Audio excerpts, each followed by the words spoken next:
What do Batman and William Shakespeare have in common? It's not a riddle, just an Easter egg, one of many in Matt Reeves' The Batman. Warning, spoilers for The Batman ahead. The earliest action set piece in The Batman comes fairly early on. Beforehand, we see a gang dressed in ghoulish black and white face makeup target a man, but before they can cause any real harm, Batman emerges from the shadows, ready to lay down the hurt. The hell are you supposed to be?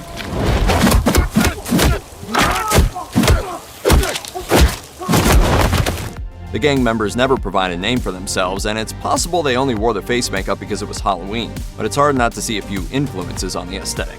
First and foremost, there's the mutant gang that Batman fights in Frank Miller's The Dark Knight Returns. They also boasted pasty white skin, reminiscent of the gang in the new movie. Plus, there's the Joker's gang from Batman Beyond, who dressed up as their favorite supervillain. Thanks to a brief cameo toward the end of the movie, we know Joker exists in this universe, so could he already have some minions at his disposal? It's also worth mentioning the DC-related appearance in the gang fight scene. The young kid who's trying to become a member of the gang who refuses to commit violence is played by Jay Licurgo, who plays Tim Drake on Titans. While on the subject of the opening fight, those thugs apparently didn't know who they were messing with. Right as Batman arrives on the scene, he lays down some hurt upon being asked who he is. After laying down the hurt, Batman responds in a way only Batman can. I'm vengeance. It's a cool line, and it also comes straight from Batman the Animated Series in the 1990s. While one might assume the line would come from the pages of a comic book, the first time he actually uttered the phrase came in the episode Nothing to Fear, where Batman first runs into Scarecrow. At the end of the storyline, Batman's able to overcome his fears, and in the process, he lays down the pep talk to end all pep talks.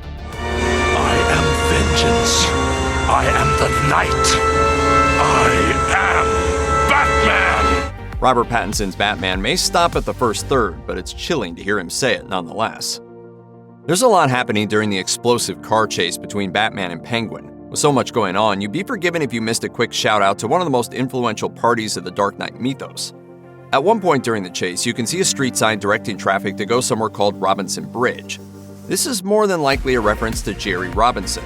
He was a primary ghost artist for Batman comics throughout the 1940s, working closely with both Bob Kane and Bill Finger to develop many of the central tenets that went on to define the character. He's most often credited with helping create Robin the Boy Wonder. He also claimed to have created the Joker, reportedly drawing the first concept sketch for the character, but Bob Kane repeatedly disputed that. Regardless of who created what, Jerry Robinson was central to defining the character, with many of his contributions still cropping up in Batman adaptations to this day. It's nice to see a shout out to the legendary artist and the latest iteration of the character. Director Matt Reeves is apparently quite a big fan of the original 1966 Batman TV series. Prior to shooting The Batman, in 2018, he attended a Batman 66 retrospective exhibit, uploading a plethora of photos from his visit to Twitter. That influence seems to have carried over into The Batman. For starters, you can find a bust of William Shakespeare in the background of Bruce Wayne's office. This is an allusion to 1966's Batman, where Bruce Wayne, played by Adam West, would access the Batcave through a secret switch that he kept hidden within a bust of, you guessed it, William Shakespeare. But that's not all. Later in the movie, Batman runs down the side of a building using a cable. This is another allusion to 1966's Batman, as the Caped Crusader and the Boy Wonder Robin, played by Burt Ward, would often scale the sides of buildings using a cable. Hey, who are you? You must be new in Gotham City.